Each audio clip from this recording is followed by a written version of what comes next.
I'm back with another video, and in this video I'm going to give you all my basic kit list, if you like, of things when you're starting out in resin, things that I find really useful and really recommend. And I really wish I'd seen a video like this when I first started out, just because I found loads of things that are really useful to have, especially when you're starting out. So the first thing I would recommend is these. This one's a giant one, as you can see, it's absolutely massive.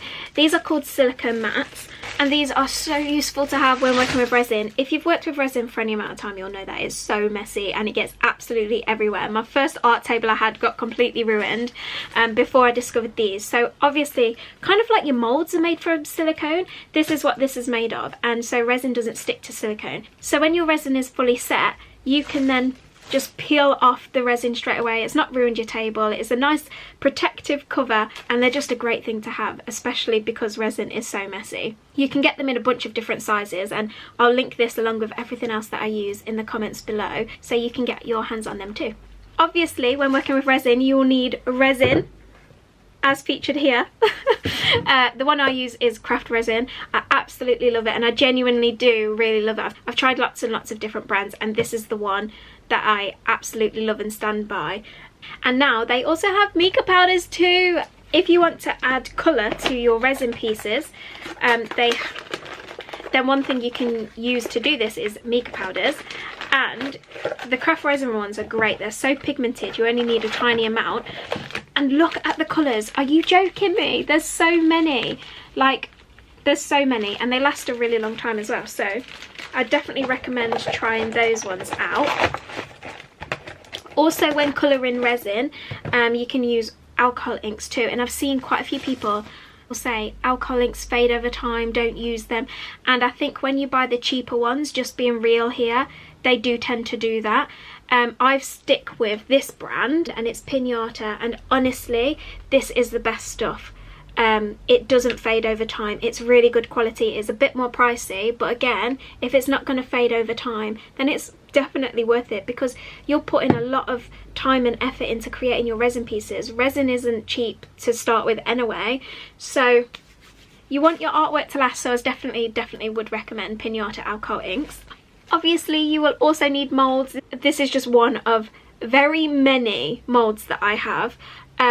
But I wanted to show this one because this is the type of mould I will use when working.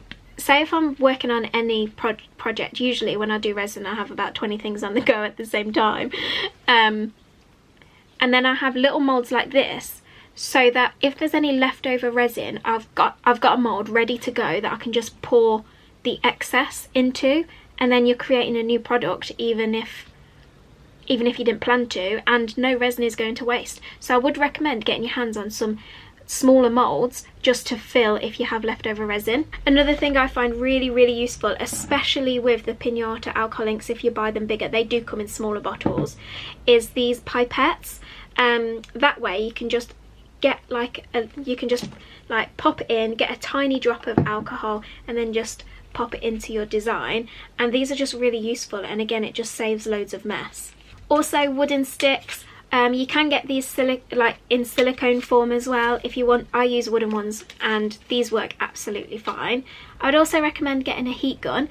I don't have my one to hand right now. I'm not sure where it is. It's absolutely covered in paint anyway. But yes, a heat gun. I'll link the one I use down below. These are really good for eliminating bubbles or moving your colour around. I've seen a few people like to use blowtorches. I personally don't, just because with a blowtorch you just have to be really careful, because they can melt your moulds. So if you do decide to opt for a blowtorch, just make sure that you're moving it often and not keeping it in one spot. And last but not least, alcohol spray. This is another great thing to have when working with resin, because they help get rid of air bubbles, and it just wipes away any resin that you don't want on surfaces and things like that. So definitely have this nearby. I've got bottles and bottles of it around the art room, because I bought a big one off Amazon, and then I also bought these spray bottles because these ones give a finer spritz. So I find that really helpful.